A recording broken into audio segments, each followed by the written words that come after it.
Hello everyone, back tuning into the 8th Winter 2017-18 update from GazObvious.com. So we've done 7 winter updates so far. We started the updates on the first weekend of September. Went up to last week to 7 updates. As well as that, we've done 2 season model roundups now. We get all the long range models together, see what they're all showing. The second one of those was yesterday. We brought it forward to Saturday. Initially, this 8th update wasn't supposed to be arriving until a week today. That's when I scheduled it, but we've got so much to discuss this season that I didn't really think we had time with these updates to sort of have a week's break from them. So I've had to bring the 8th Winter 2017-18 update forward by a week, and that meant that I had to shunt back the season model roundup to Saturday. So that was released yesterday, and it is on the winter updates page right now. So if you didn't see it, you can bring yourself up to date. It gets 12 long range models and sees what they're all showing for the winter of 2017-18. There is quite a strong signal in that one. I'll let you have a look at that and see what you think. So that's out of the way. We've got the 8th update going on now, and it means we've got an extra winter update this season. So we're actually going to have 12 winter 2017-18 updates this season, as well as 3 long-range seasonal model updates. And it's all building up the picture. It builds and builds and builds until we get to the main day, which is Sunday, the 3rd of December. That's the day when we will bring together all of winter updates and the seasonal models, and we'll create the GazObvious.com winter 2017-18 forecast. So we're only just over a month away from it now. It is getting closer, and I'm still struggling really with what the forecast is going to be this year. I've got a few little things at the back of my mind now. But certainly I couldn't get a forecast together right now. So we'll be doing more updates through November, of course, and eventually we will have to release that winter forecast in December. So we'll get on with the 8th update for you in a moment. We're going to pick up the story exactly where we left off last week's 7th update. That proved to be a very interesting update. I know a lot of you enjoyed it, looking at wet Septembers and the top 25 wettest Septembers and the following winters. Now, we're going to look at this again, but in a different way. I'll talk you through that in a second. Just say it could be quite a long video, so you can't watch it in one go. Don't worry, you will be able to come back to the website and watch it whenever you want, because later on today, this video will be placed on the winter updates page with an extensive written report as well. I'll probably get it up around 7 o'clock. I'm usually a bit late, but I will get it up for you later on today. So it will be placed on the winter updates page with an extensive written report, and that means you can come back and watch the video whenever you want. So you can't watch it all in one go, you can only watch it in bite sizes. That's fine, you'll be able to see the 8th winter update whenever you would like to do that. And just say, by the way, later on today, we're going to have the 4th and final written update for Christmas, because the Christmas updates will be starting, because the video updates, I should say, will be starting very, very shortly now, on Wednesday, the 1st of November. That's when the winter video updates, Christmas video updates, will begin. So a final look at Christmas this afternoon on the Christmas updates page.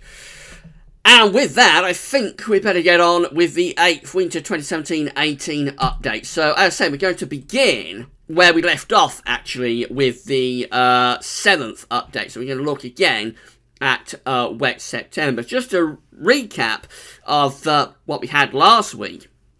Last week for the 7th update, we was looking at the top 25 wettest Septembers in terms of total precipitation.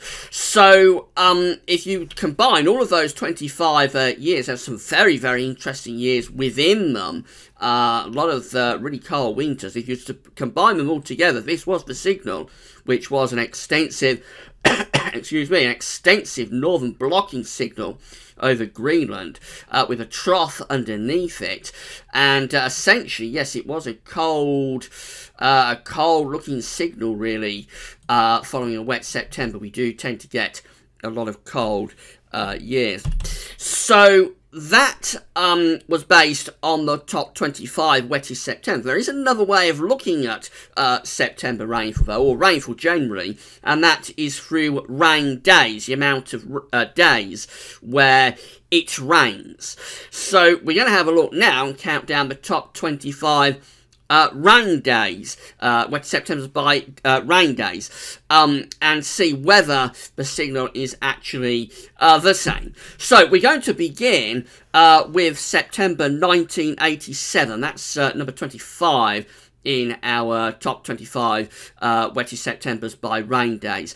And the winter that follows September 1987 is that of 1987-1988, and this is a mild winter. Of course, it's a very mild winter. We have low pressure driving in from off the Atlantic with above average heights to our south, and we do something like that. Very mild winter of 1987-1988. By the way, I should just say that our good friend James Ackrill, as ever, has got together all of these analogues for us, so a big thank you again, as always, to James for his work on all of the winter updates.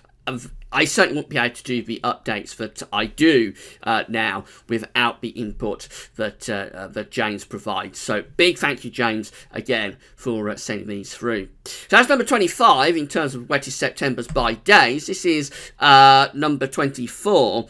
And it's September 2012, which is followed by this winter of 2012-2013, which is a cold winter. It's our last cold winter. Really, we have above average heights to our north. We have below average heights underneath it through the Atlantic. It's not a clear-cut cold winter.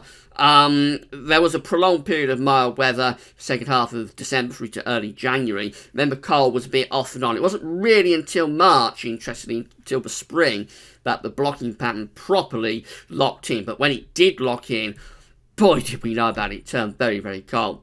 So, number 24 for the wettest Septembers by rain days, it's September 2012, followed by the winter of 2012-2013.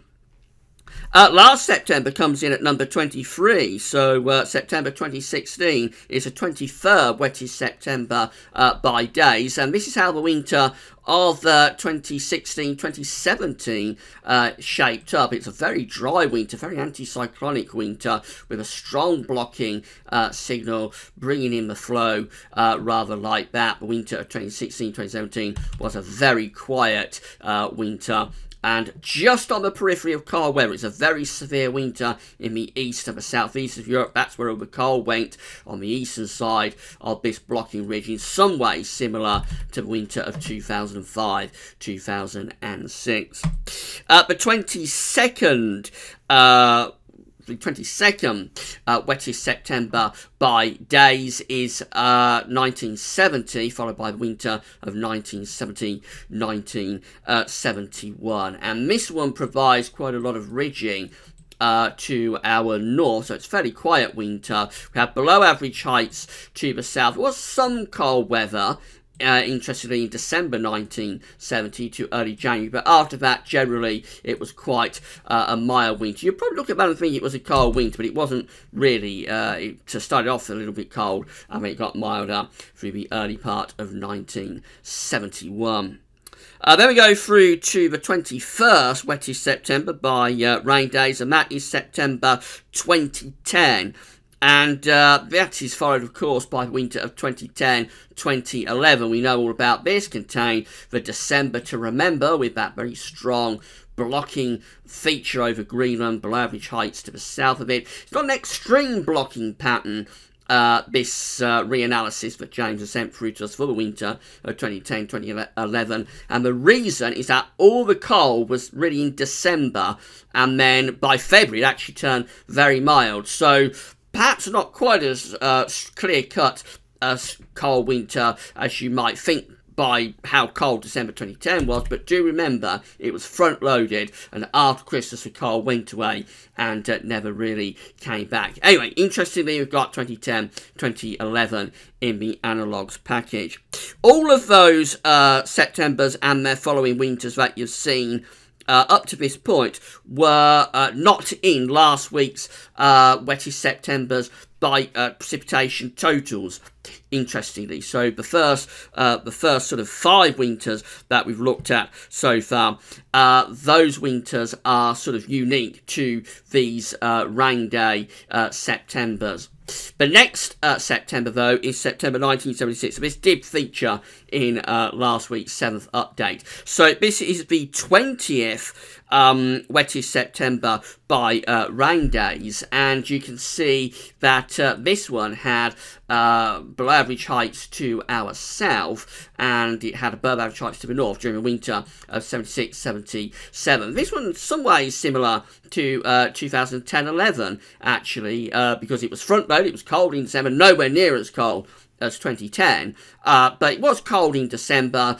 The cold lasted just about to the early part of January, then the cold went away, and we actually had a mild February in 1977. The cold then turned up over the eastern side of America, where it was a very severely cold and snowy winter of 76-77.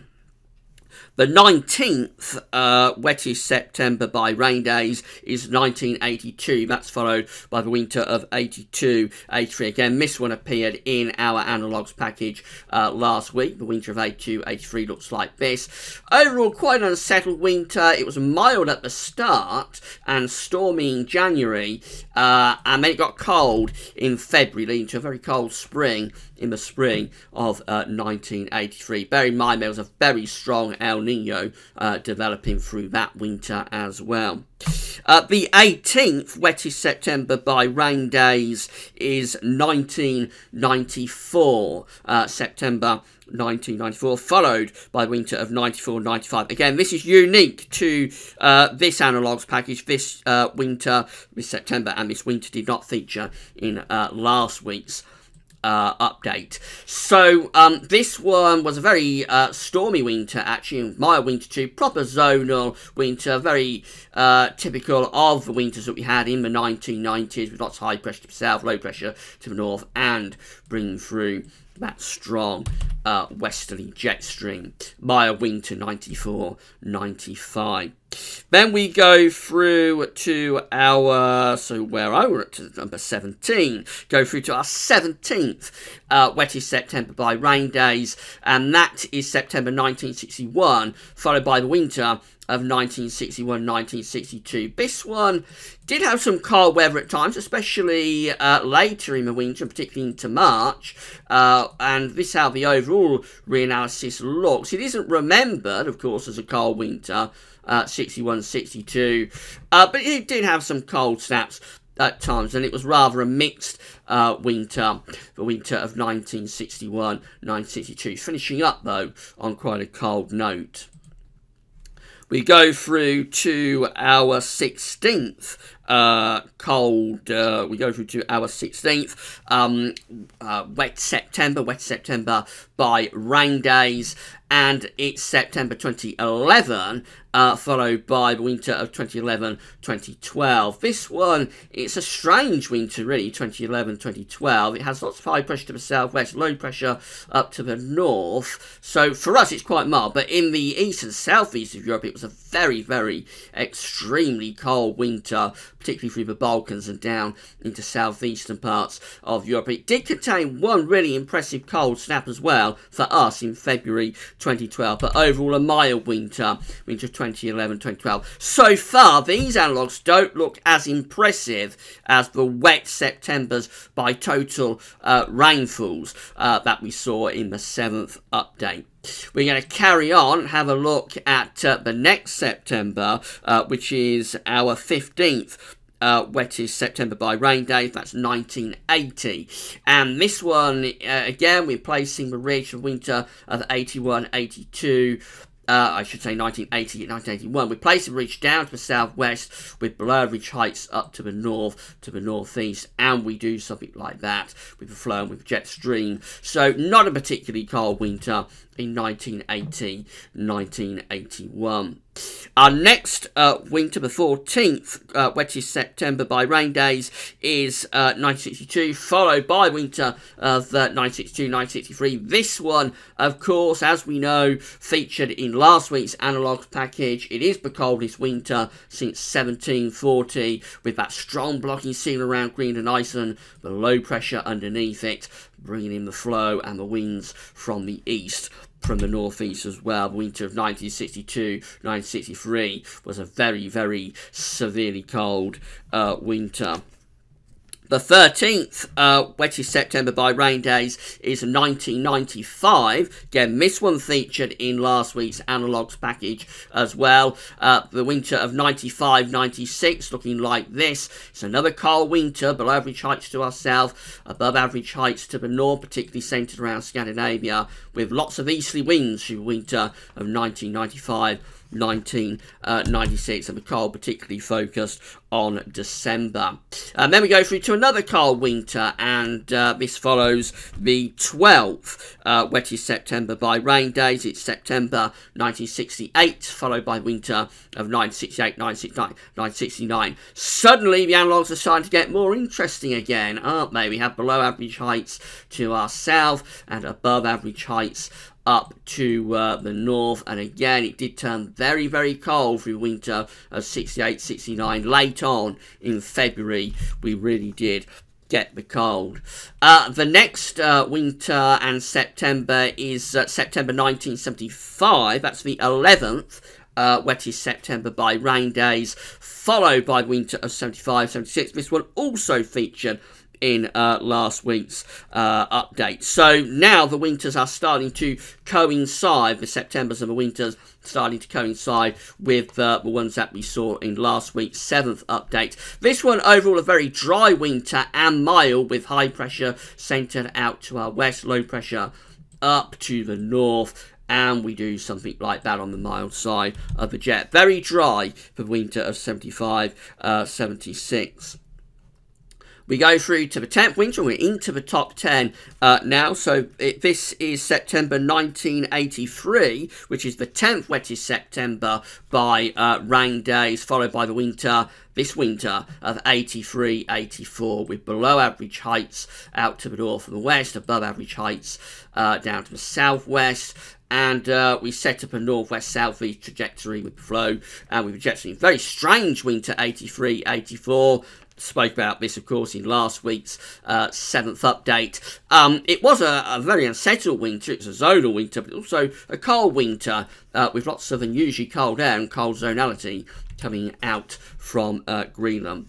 So we're into the top 10, and we go through to the 9th wettest September by rain days, and that is 1967, followed by the winter of 1967, 1968. And this one has low pressure out to the east and the northeast of the country, high pressure out to the west and the northwest, and we bring the flow through like that. There was some quite cold weather, particularly in January 1968, not remembered particularly well as a cold winter, 1967, 1968, not compared to some of the other winters in the 1960s, but there was some cold weather at times in 1968, particularly, as I say, focused on January 1968. Certainly plenty of cold snaps.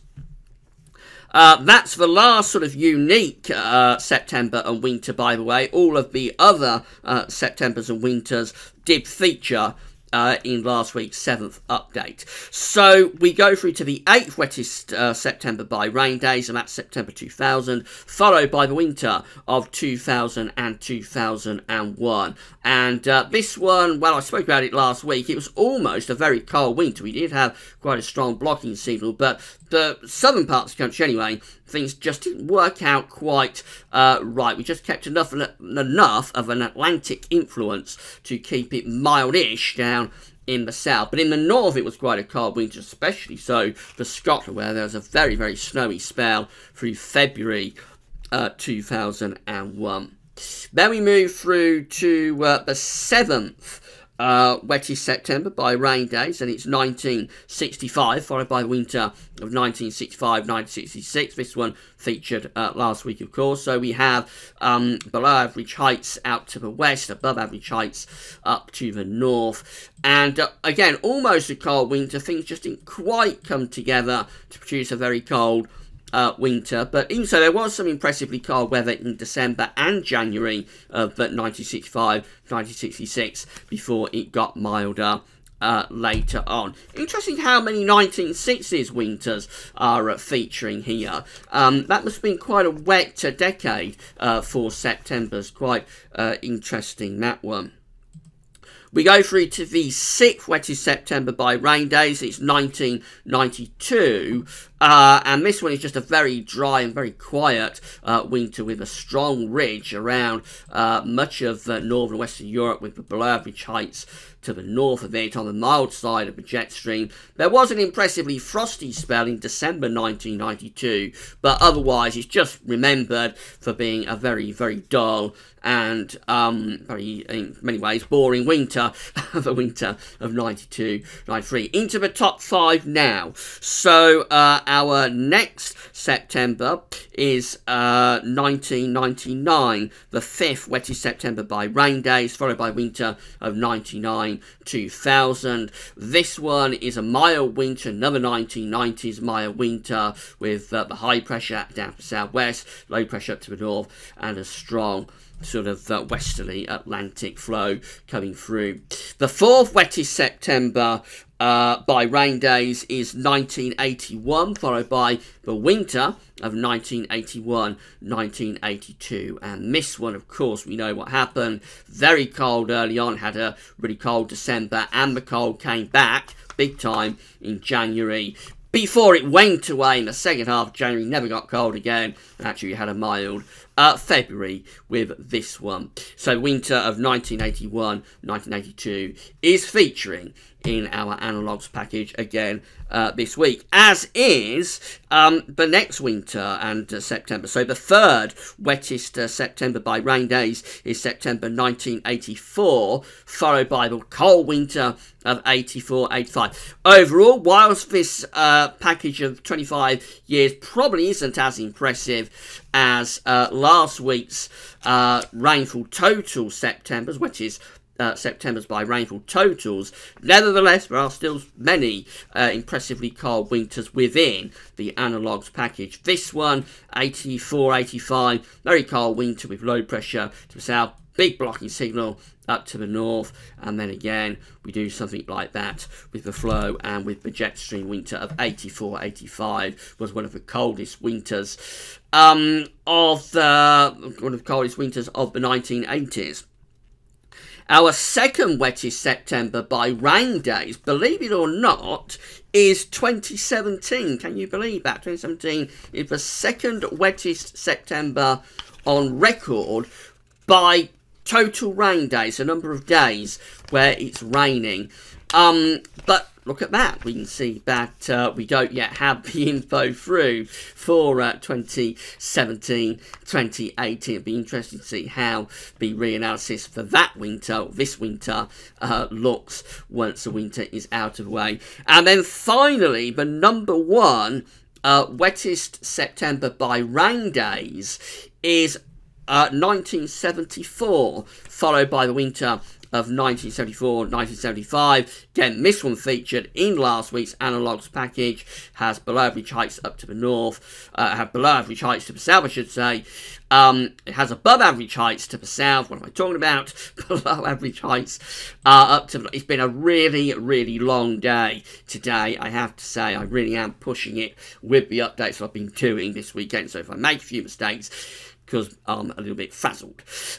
So this is how the reanalysis looks for winter of 74-75, following the wettest September on record by rain days, total number of days when it's raining, and we see this pattern and signature with the flow doing something rather like that. Remember, this is for the UK.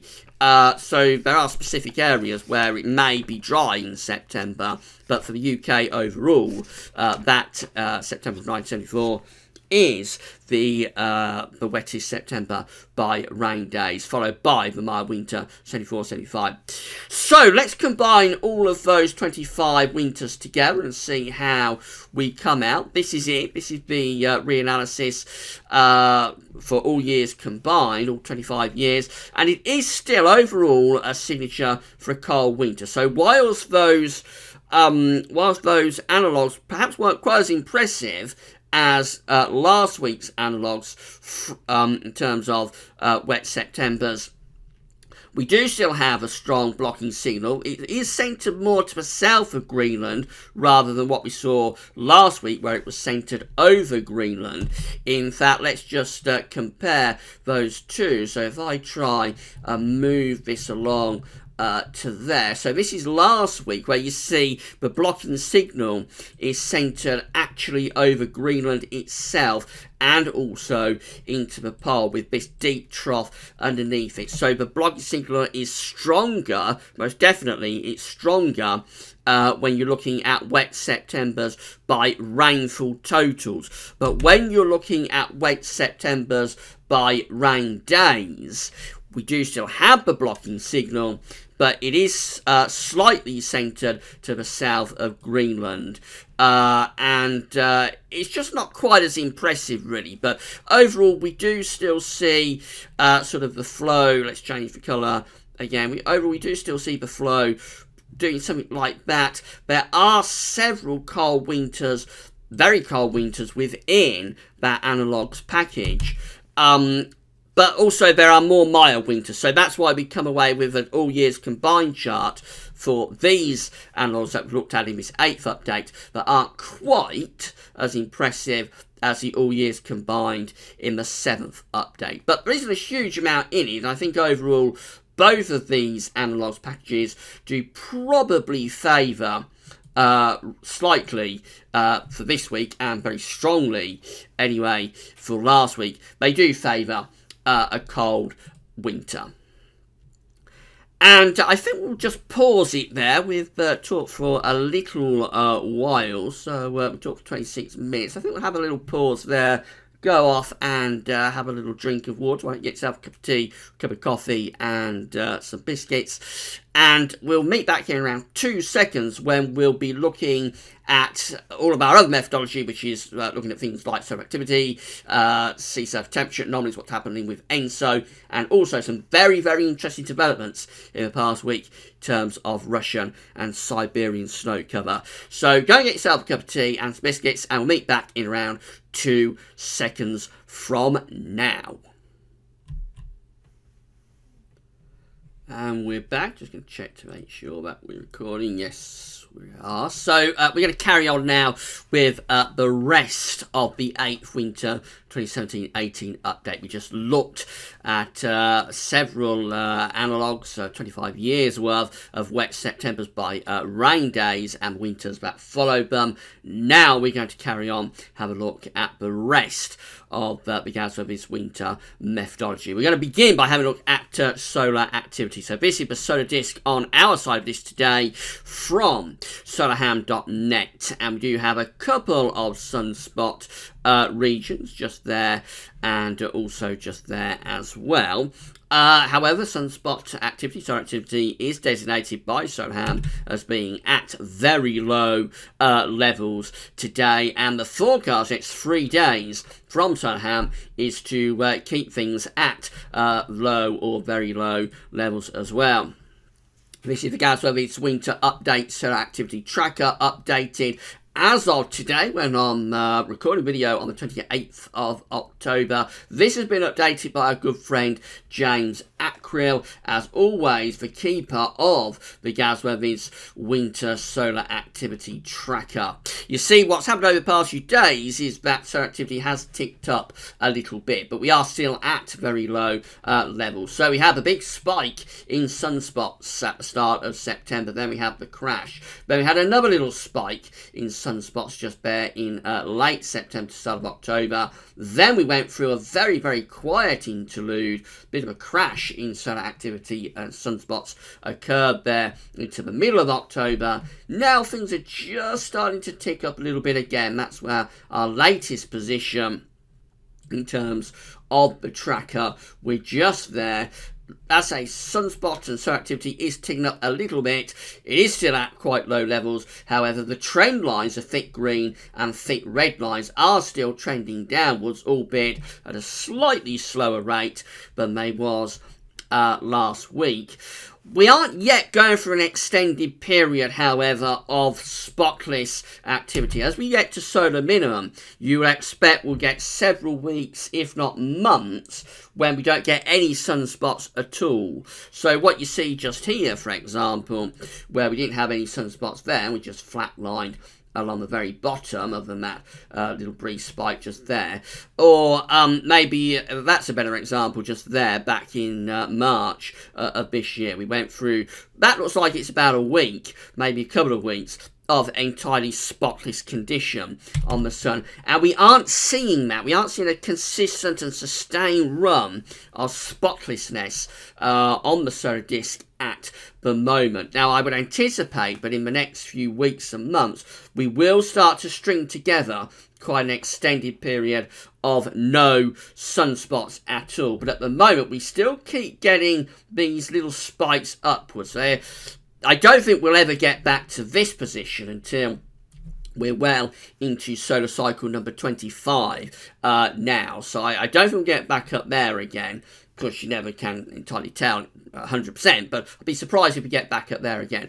But I think we're going to carry on having these little ticks up, maybe through this winter, and then it'll be kind of like the summer, spring, summer to next autumn, when we will begin to get a proper run of spotless conditions. So I think maybe we may still be niggled a little bit by sunspots and solar activity for this winter. We still aren't quite in a prime position in terms of the solar cycle to be getting a cold winter. Another year or so on, and then we will be at, and then just beyond, solar minimum. That's our best position for getting colder winters. At the moment, while we get these little spikes, these little niggles, it isn't the best position to be in. Obviously, we'll keep an update, we'll keep you updated on the solar activity tracker through the remainder of the winter updates. QBO next. Now, there's not much to report on this. In fact, there's nothing to report on this, but I thought I'd just throw this in as a little bit of a plug for next week's update and possibly the 10th update as well, because we're moving into easterly QBO. Now, I won't say too much about this, but you know this white area on this chart, or these white areas on this chart, tells us when we're in an easterly QBO, such as we was in winter 2015, 2014, 2015, just there. This is where we are right now, moving down into a white area. Winter 2017-18 is going to be an easterly QBO, and I would anticipate that perhaps next week, more likely the week after, so either in the 9th or the 10th winter update, we will have October's QBO number coming in at NOAA. We know that September, well, August came out at minus 14.42, proper easterly QBO month in August, and September came out at minus 15.28, again another proper easterly QBO month, that one. October's QBO number will be filled in just here. It'll be interesting to see whether we go lower than August and September, whether we stay around that level, or whether actually the ECQBO just backed off slightly in October. If it does back off slightly in October, I wouldn't necessarily be worried at all about that in terms of the ECQBO. I suspect it'll strengthen again as we go further to the end of the year and into the start of next year. It is going to be an ECQBO winter. There's no two ways about that. We're not going to flip into a westerly QBO.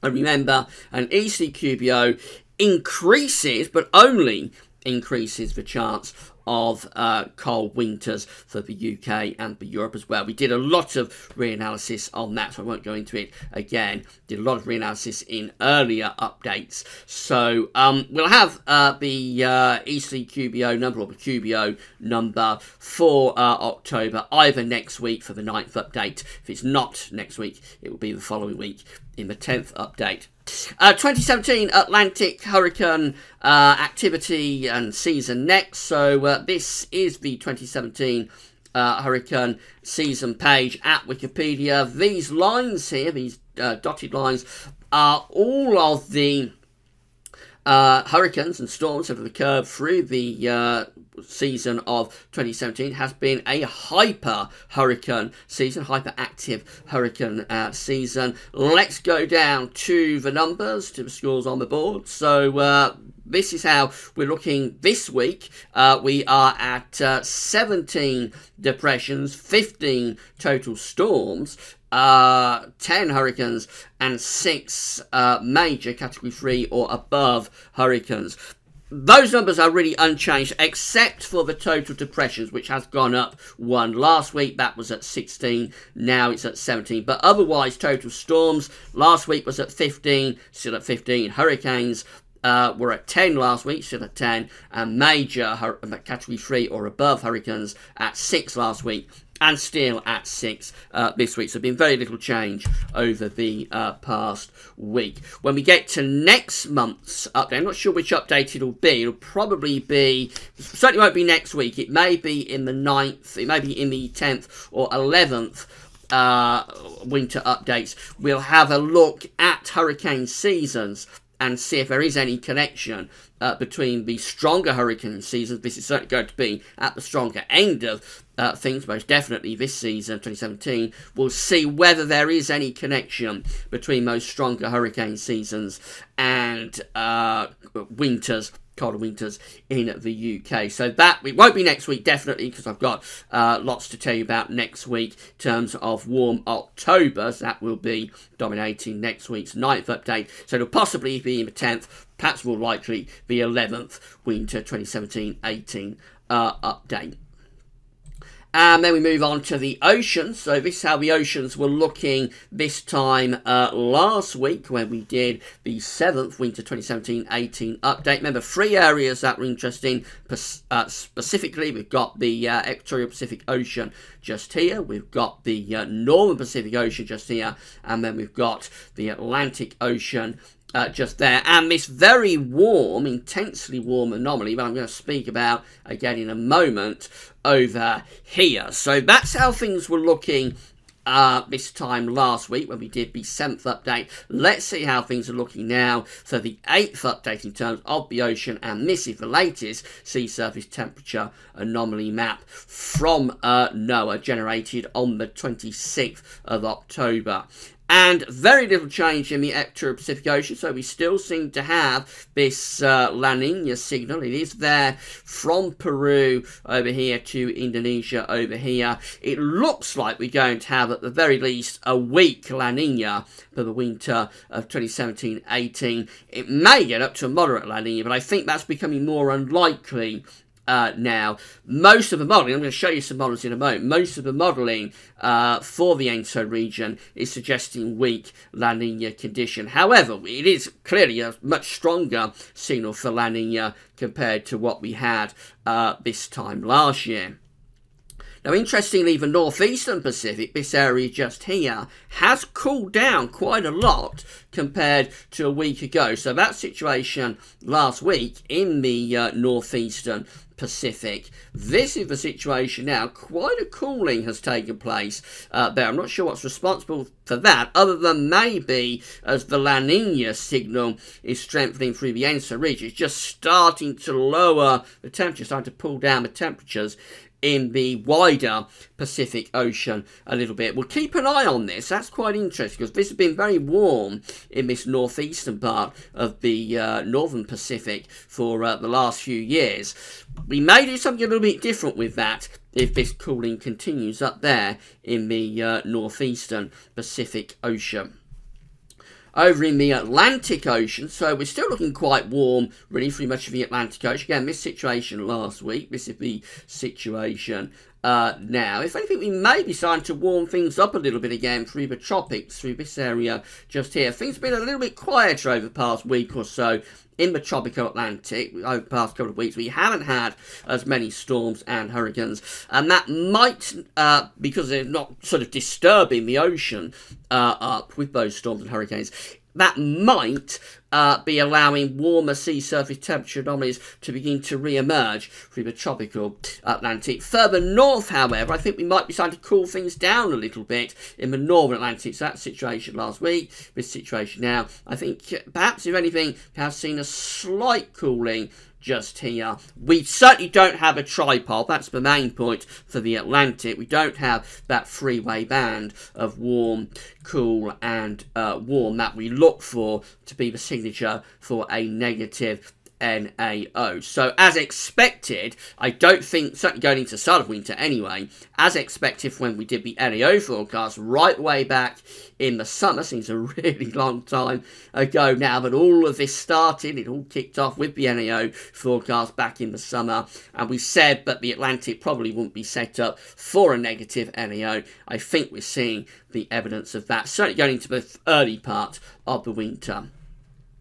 And then we go to the north of the British Isles, to this area just here. Now, I've found myself in a little bit of trouble with this very extensive warm sea surface temperature anomaly that we have there between Greenland and Iceland over here and Norway over here, because I've been calling that in the videos the Barents Sea, and as has been correctly pointed out, this is not the Barents Sea. This is the, well, there are several seas that make up this area, but it's primarily the Norwegian Sea. So over here, for example, we've got the Greenland Sea, but most of this is the Norwegian Sea, and actually Barents Sea is probably over there, more towards Finland. So thank you to everybody that's inundated me with messages, tweets, emails, you name it. I've had it over the past week pointing out that that is not the Barents Sea. I know people do take things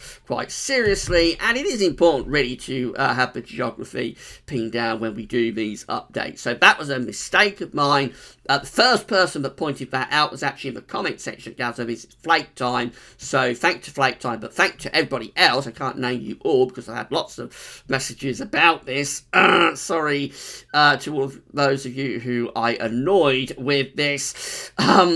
So as I say, that's not Barents Sea, that's Norwegian Sea. But in terms of the update, very little change there. It remains very, very warm. We've already established through the last couple of updates, the 6th and the 7th winter updates, that this is very, very unusual to see such an extensive warm anomaly up here in the Norwegian Sea area. Just quickly on ENSO, so this is CFS V2 latest forecast for the ENSO region, and it is still going for a weak La Nina. So we've got the dates on the bottom, we've got the temperature anomalies on the side. We see that overall we are down at sort of -1 in terms of the temperature anomaly through the central Equator-Pacific. CFS V2 is forecasting a weak La Nina. That has backed off a little bit. A few weeks ago, that was around here, this black dash line, which is sort of the ensemble mean. That was down there, almost at moderate La Nina level. So it has backed off a bit, but it is still going for a weak La Nina during winter of 2017-18. This is the E70UF ENSO forecast. Again, we've got the dates on the bottom, we've got temperature anomalies on the side. This one, let's change the colour. This one is by the winter, so December, January, just here. It is going again for a weak La Nina around -1, maybe a little bit below it. These are warmer outliers, these are colder outliers.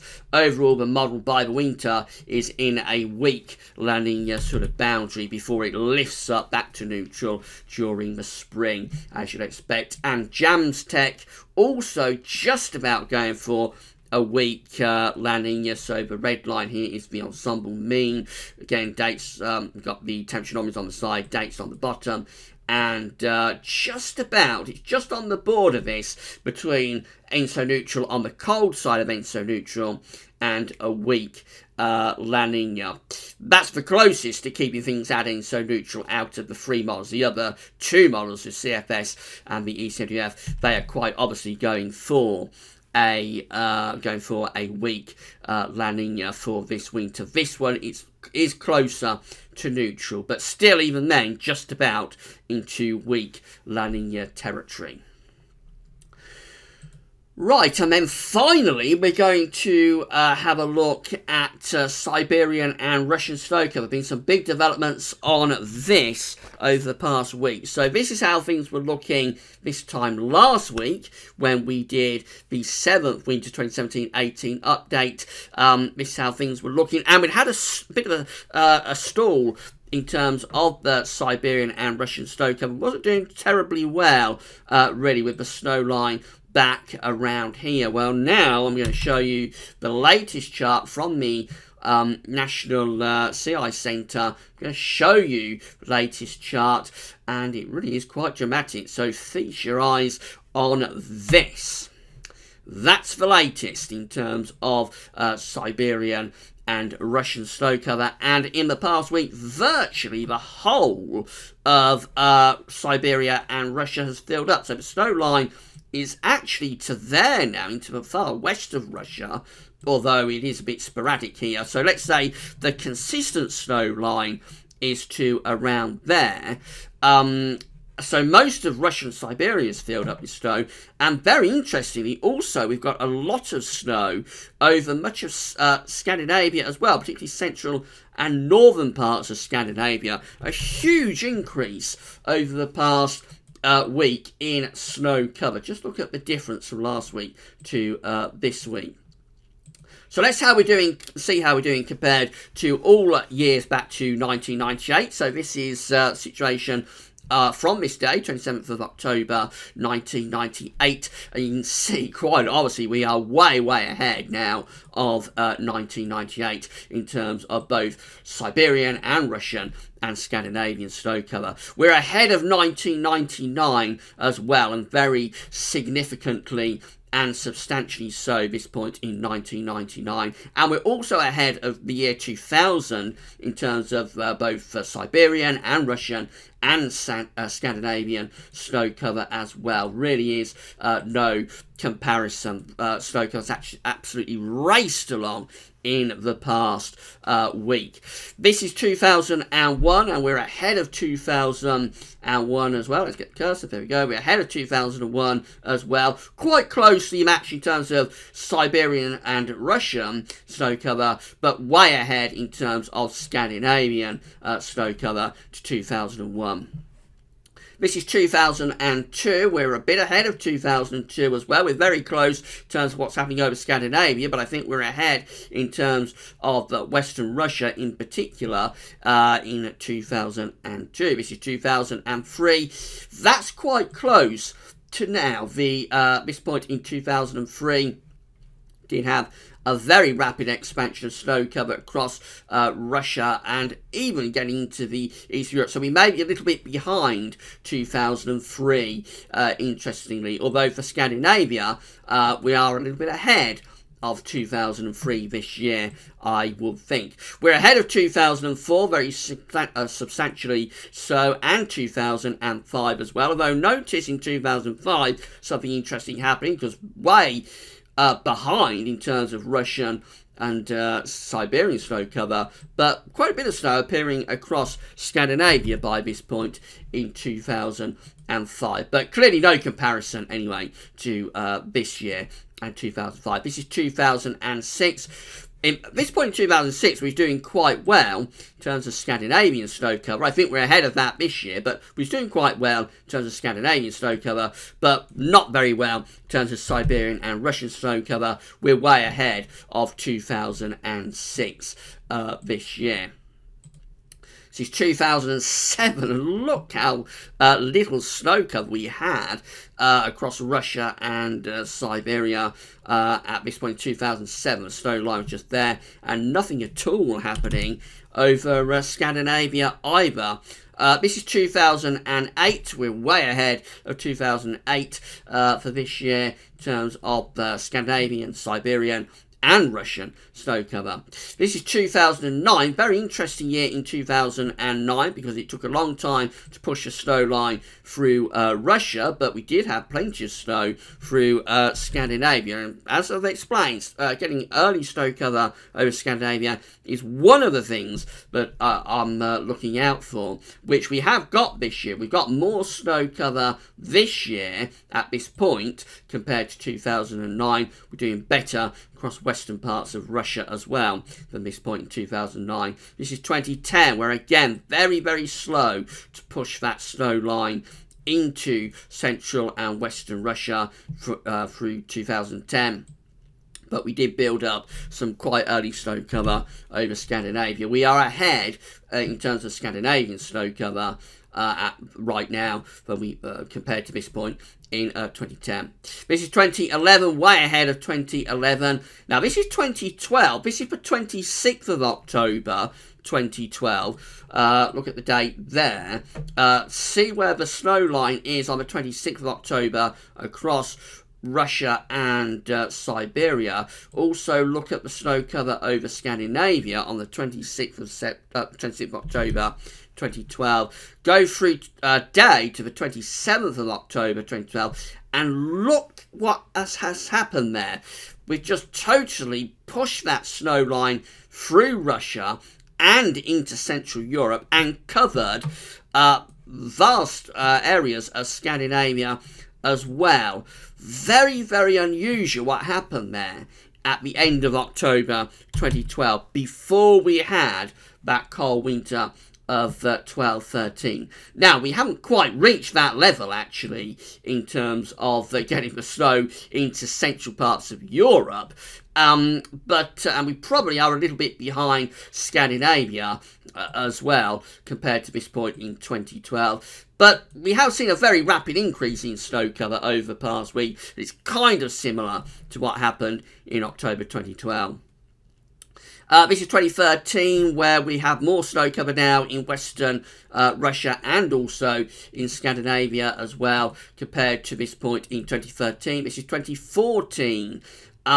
This 26th of October 2014. After that, the images sort of went wrong for a few days, so I can only show you up to 26th of October 2014. Quite close, actually, in terms of it was again snow to western parts of Russia. In terms of Scandinavia, I think we probably have more snow, certainly pushing down into Sweden compared to this point in 2014. This is 2015. We have more snow cover in western Russia and also in Scandinavia than this point in 2015. And then finally, we're up to 2016 last year. And so for western Russia, we have more snow cover than at this point in 2016 western Russia. And we also have a lot more snow cover over Scandinavia. This is 2016, how much snow cover we had over Scandinavia then. Virtually nothing away from mountainous areas. Have a lot more snow this year over Scandinavia compared to last year. So there really has been some very interesting developments in terms of snow cover over the past week. Very rapid expansion into western Russia. And also, and perhaps more interestingly for me in terms of the winter forecast, we have built it up quite impressively over Scandinavia. Now, this isn't quite reaching what happened at the end of October 2012. We've established that. But it isn't all that far away from it, and this actually gives me a little bit of pause for thought for the winter forecast. We'll look at this again next week, and then we'll probably be about done, because I would imagine by next week virtually everywhere that we're interested in will be filled up with snow, and by November the feedbacks begin to get a little bit less important as well. So we probably won't look at it much more beyond next week, unless something unusual happens, which of course it might do. We might see some snow pushing into Europe, for example, excuse me, in early November, and then we'd have a look at it again. Okay, so that's the 8th Winter 2017-18 update done and dusted. Hope you found it interesting and informative. Not sure I've done it terribly well, this one. It's been a very long day for me. I say I had got this update penciled in for next week, but as we've established, I mean, we're nearly at 55 minutes, so much to talk about this year, but I knew I had to bring the 8th update, Winter 17-18 update, back to this weekend. So next week got the 9th Winter 2017-18 update. As I say, we'll have a look again at Siberian, Scandinavian, Russian snow cover, and have a look at all the other things we've looked at. And also next week, specifically focusing on warm Octobers to see what winters can be like that follow those warm Octobers. Remember, this is all building up to the winter forecast, which we're going to release on the 3rd of December.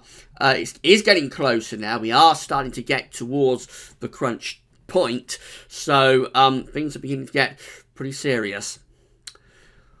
Alright, and that's all for now. Come back later on this afternoon when we will have the 4th and final written update for Christmas. This video will be placed on the winter updates and forecast page around 7 o'clock this evening with an extensive written report just going over everything we've discussed in the video. But at just gone 55 minutes, that's all for now, and thanks for watching.